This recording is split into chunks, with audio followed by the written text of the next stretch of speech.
Hello students, आज हम अपना टॉपिक कवर करेंगे जो है आपका सेल्फ इंडक्टेंस। ठीक है। अब सेल्फ इंडक्टेंस देखो क्या चीज़ है। सेल्फ इंडक्टेंस का मतलब है कि जब आपका करंट फ्लो कर रहा है तो आपका क्या है, फ्लक्स इंड्यूस होगा। और जब आपका फ्लक्स वेरी करेगा, ठीक है, क्या होगा, जब आपका फ्लक्स जो है वो वेरी करेगा तो फिर से आपका क्या होगा, ईएमएफ इंड्यूस होगा। और उस ईएमएफ इंड्यूस की वजह से क्या है, आपका करंट इंड्यूस होगा। तो इसको हम बोलते हैं क्या, सेल्फ इंडक्टेंस। मतलब वो अपने आप में भी कुछ करंट इंड्यूस कर रहा है। ठीक है, उसको हम क्या बोलते हैं, सेल्फ इंडक्टेंस। कि अपने ही आप में जो करंट इंड्यूस कर रहा है या करंट अपने आप में बना रहा है, तो उसको हम क्या बोलते हैं, सेल्फ इंडक्शन। ठीक है, तो आई होप कि सेल्फ इंडक्शन का मतलब क्लियर हो गया होगा कि ये अपने आप में भी कुछ वैल्यू वो प्रोड्यूस कर रहा है। ठीक है, तो सेल्फ इंडक्शन क्या है, आपका एक फिनोमिना है। ठीक है, सेल्फ इंडक्शन क्या है, आपका एक फिनोमिना है। Self induction is what, phenomena. ठीक है, सेल्फ इंडक्शन क्या है, इंडक्शन क्या है, आपका एक फिनोमिना। क्लियर। अब देखिए, अगर आपके पास कॉइल्स हैं, ठीक है, उसमें आपने करंट फ्लो कराया। ठीक है, क्या हुआ, जिसमें आपने करंट फ्लो कराया। जब आपने इसमें करंट फ्लो कराएंगे तो जैसे आपका करंट इस डायरेक्शन में फ्लो करेगा, तो अब जब इस कॉइल में करंट वेरी करता हुआ जाएगा, देखो ऐसा तो नहीं है कि जैसे ही आपने स्विच ऑन किया वैसे एकदम से करंट कांस्टेंट हो गया। करंट क्या करेगा, धीरे धीरे इंक्रीज करेगा। और जैसे धीरे धीरे इंक्रीज करेगा तो उसकी वजह से क्या होगा, फाई चेंज होगा। क्योंकि जैसे जैसे करंट इंक्रीज करेगा मैग्नेटिक फील्ड वैसे वैसे बनेगा आपका। ठीक है, तो जैसे जैसे बनेगा तो इसका मतलब क्या है, कुछ सेकंड, माइक्रो सेकंड्स तक जो आपका मैग्नेटिक फ्लक्स होगा वो वेरी करेगा। और जब वो वेरी करेगा तो उसके बाद क्या होगा, आपका ईएमएफ इंड्यूस होगा। ठीक है, तो इसका मतलब क्या है, आपका ये minimum, that means zero value से मैक्सिमम तक ये वैल्यू जो है फाई की वेरी करेगी, उसी ड्यूरेशन तक आपका ईएमएफ इंड्यूस होगा। ठीक है, जैसे ही आपने स्विच ऑन किया, जैसे ही आप स्विच ऑफ करते हैं, दैट मीन्स अगर ये आपका कनेक्शन था, जैसे ही आप स्विच ऑन किया तो आपके पास जीरो से मैक्सिमम तक करंट जो है वो राइज हुआ, इंड्यूस करंट। जैसे ही आपने इसको स्विच ऑन किया तो इसमें क्या था, एकदम से तो करंट जीरो नहीं हो जाएगा, उसको जीरो होने में भी कुछ माइक्रो सेकंड लगेगी। तो जब वो जीरो होने के लिए माइक्रो सेकंड लगाएगा तो उस माइक्रो सेकंड में क्या होगा, इसके थ्रू कॉरेस्पॉन्डिंग करंट जो होगा वो फिर से वेरी करेगा। ठीक है, और जैसे वो चेंज होगा तो आपका फ्लक्स जो है फाई वो भी वेरी करेगा। अब जब फाई वेरी करेगा तो फिर से आपका ईएमएफ इंड्यूस होगा। ठीक है, तो ये क्या था, आपका सेल्फ इंडक्शन। ठीक है, क्या था ये आपका सेल्फ इंडक्शन। की सेल्फ इंडक्शन का क्या मतलब, क्लियर। तो अब सेल्फ इंडक्शन की बात अगर हम करते हैं तो अब ये सेल्फ इंडक्शन क्या है, ये जो इंड्यूस करंट है वो किसकी वजह से आ रहा है, आपका चेंज इन फ्लक्स की वजह से आ रहा है। और फ्लक्स किस चीज पर डिपेंड कर रहा है, जो आपने करंट फ्लो कराया था। तो हम इसको क्या लिख सकते हैं, एल आई फाई। और जो एल है इसे हम क्या बोलते हैं, कोफिशिएंट ऑफ सेल्फ इंडक्शन। ठीक है, क्या है ये आपका कोफिशिएंट ऑफ सेल्फ इंडक्टेंस। तो अब देखिए, एल आ गया, यहां से डिफाइन कर लिया हमने। अब अगर हम ईएमएफ की बात करें कि जो ईएमएफ इंड्यूस हुआ है वो ईएमएफ किसकी वजह से इंड्यूस होगा, D phi by D T की वजह से, मैग्नीट्यूड। और अगर हम डायरेक्शन की बात करते हैं तो नेगेटिव, क्योंकि लेंजेस लॉ यही करता है कि अपोज करता है अपने कॉज को। तो अगर जो हमारा ईएमएफ इंड्यूस होगा और उस ईएमएफ की वजह से जो हमारा करंट इंड्यूस होगा तो वो क्या होगा, minus D phi by D T, ये वैल्यू आएगी।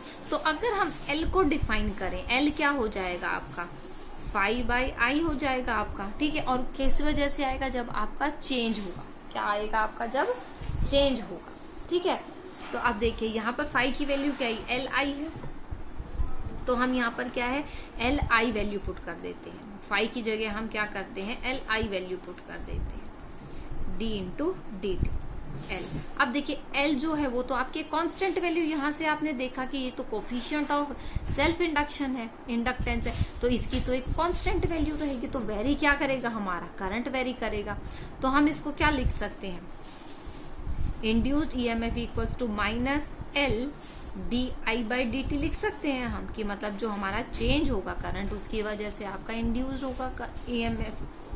ठीक है, तो ये चीज क्या आ गई है हमारी, ये इंड्यूस्ड ईएमएफ। ठीक है, तो जो ये वैल्यू आती है ये एक आपका इंपॉर्टेंट फॉर्मूला है कि जो इंड्यूस्ड ईएमएफ आएगा वो माइनस एल di/dt।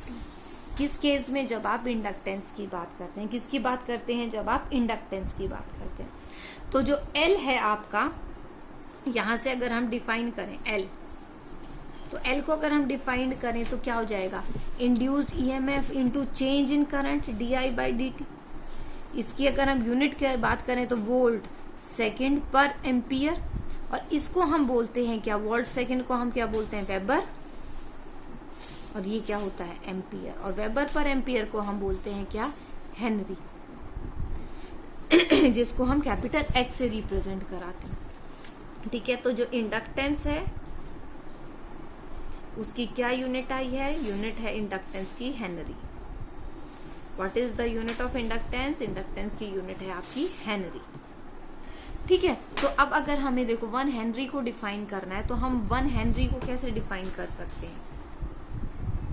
1 हेनरी को अगर हमें डिफाइन करना है तो how we can define 1 henry. तो 1 हेनरी वो वैल्यू है, ठीक है, ये 1 हेनरी वो इंडक्टेंस की वैल्यू है जिसमें आपका 1 वोल्ट का ईएमएफ इंड्यूस होगा। कितना, 1 वोल्ट ईएमएफ इंड्यूस होगा। कब, जब आपका rate of change of current क्या है, 1। ठीक है, क्या है, rate of change of current क्या है आपका, 1। या आप बोल सकते हैं कि करंट 1 एम्पियर पर सेकंड के हिसाब से चेंज हो रहा है। क्या बोल सकते हैं, करंट आपका क्या है, 1 एम्पियर पर सेकंड के अकॉर्डिंगली चेंज हो रहा है, तो उसको हम क्या बोलते हैं, 1 हेनरी हम डिफाइन कर रहे हैं। ठीक है, उसके बाद देखिए ये तो था आपका सेल्फ इंडक्टेंस। अब अगर हम सेल्फ इंडक्टेंस की बात करते हैं किसमें, एक लॉन्ग सोलेनॉइड में। किसमें अगर हम बात करें, एक लॉन्ग सोलेनॉइड में। ठीक है, तो हमने क्या किया, एक लॉन्ग सोलेनॉइड ले लिया। ठीक है, इस लॉन्ग सोलेनॉइड की लेंथ है L। ठीक है, क्या है इसकी लेंथ L। R हमारा क्या है, रेडियस, स्मॉल r क्या है हमारा, रेडियस है। ठीक है,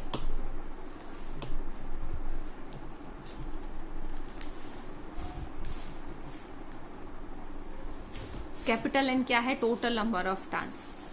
अब देखिए N आपने पढ़ा था number of turns per unit length.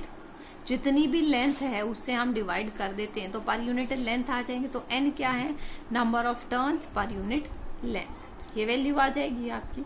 अब देखिए आपने पढ़ा था कि जो मैग्नेटिक फील्ड होता है inside the solenoid, inside the solenoid की अगर हम बात करें तो मैग्नेटिक फील्ड की वैल्यू होती है μ0 Ni। ठीक है, ये हमने स्टडी किया था, क्या है इसकी वैल्यू, μ0 Ni इसकी वैल्यू है। तो अगर हम फ्लक्स हर एक टर्न से कैलकुलेट करते हैं, मतलब एक उसमें कितना है, तो अब फ्लक्स की वैल्यू होती है क्या, magnetic field into area. Magnetic field क्या है, μ0 Ni, और अगर हम एरिया की बात करें तो पाई r², क्योंकि हमने रेडियस कितना लिया है, r लिया है, तो आपके पास क्या आ जाएगी, पाई r² वैल्यू आ जाएगी।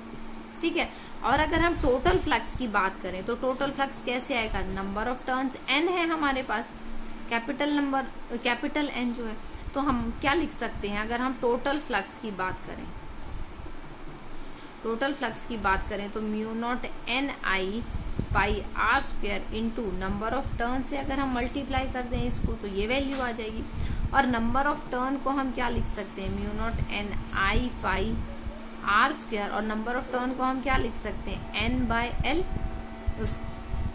सॉरी N इंटू L, इधर जाके मल्टीप्लाई हो जाएगा, तो हम इसको क्या लिख सकते हैं, N इंटू L हम लिख सकते हैं। तो ये इसकी वैल्यू, और अगर हम सिंप्लीफाई करें तो μ0 N² पाई r², क्या वैल्यू आ गई, μ0 N² पाई r²। ठीक है, तो ये क्या आया है हमारे पास, टोटल फ्लक्स की वैल्यू आई है। क्या आई है हमारे पास, ये टोटल फ्लक्स की वैल्यू आई। क्लियर। अब देखिए यहाँ से हमने निकाला था फ्लक्स जो है किसके इक्वल है, Li के इक्वल है। यहाँ से हमने निकाला था कि जो भी फ्लक्स होगा वो किसके इक्वल होगा, Li के इक्वल होगा। तो हम इसको इक्वेट कर दें टोटल फ्लक्स, तो ये किसके इक्वल आ जाएगा, Li के इक्वल आ जाएगा। I से I कैंसिल आउट हो जाएगा। तो यहाँ से देखिए एक टर्म नई निकल कर आई है, या आप बोल सकते हैं कि इंडक्टेंस का फॉर्मूला निकल कर आया है, जो कि किसके इक्वल है, mu naught n square by r square. ठीक है, n square by r square. तो ये क्या है, आपका एक इंडक्टेंस का फॉर्मूला निकल कर आया है। ठीक है, तो अब देखिए इंडक्टेंस का फॉर्मूले ना बहुत सारे हो सकते हैं आपके। अगर आप पाई आर स्क्वायर को एरिया लिख दें तो इसकी वैल्यू क्या हो जाएगी, mu naught n square a, area की टर्म में आ जाएगी। ठीक है, अब ये L भी आएगा यहाँ पर, ये वाला L। ठीक है, mu naught n square a L। अब देखियो लेंथ इंटू एरिया क्या है, वॉल्यूम हो जाता है। तो अगर ये वॉल्यूम की टर्म्स में दे तो क्या आ जाएगा, mu naught n square volume के इक्वल आ जाएगी वैल्यू। ठीक है, तो आपको सिर्फ जनरल फॉर्मूला याद रखना है, एक कोई भी रख लीजिए, ये रख लीजिए, लेकिन आपको पता होना चाहिए कि अगर कुछ भी पूछा है तो आप उसमें से किस चीज को कंबाइन कर सकते हैं या किस चीज को स्प्लिट कर सकते हैं। अब देखिए अगर आपसे वॉल्यूम गिवन होगा तो आपको ये फॉर्मूला लगाना होगा, अगर आपको एरिया गिवन होगा तो ये लगाना होगा डायरेक्ट। ठीक है, अगर आपको रेडियस गिवन होगा तो पाई आर स्क्वायर आप फॉर्मूला लगा देंगे। क्लियर, तो आपको सब फॉर्मूलेज अलग अलग तरीके से पता होनी चाहिए। तो हम क्या बोल सकते हैं, सेल्फ इंडक्टेंस जो है किस चीज पर डिपेंड करता है, आपका number of turns per depend करता है। ठीक है, इसका भी क्या फैक्टर हो जाएगा, n स्क्वायर L हो जाएगा, है ना, क्योंकि आपके पास क्या है, स्मॉल n की वैल्यू क्या है, कैपिटल N अपॉन L। तो हम इसको और क्या लिख सकते हैं, mu naught n square L square. ठीक है, और अगर हम वॉल्यूम की जगह एरिया और L पुट कर दें तो एक L से एक L कैंसिल आउट हो जाएगा। तो क्या आ जाएगा, mu naught n square A upon L।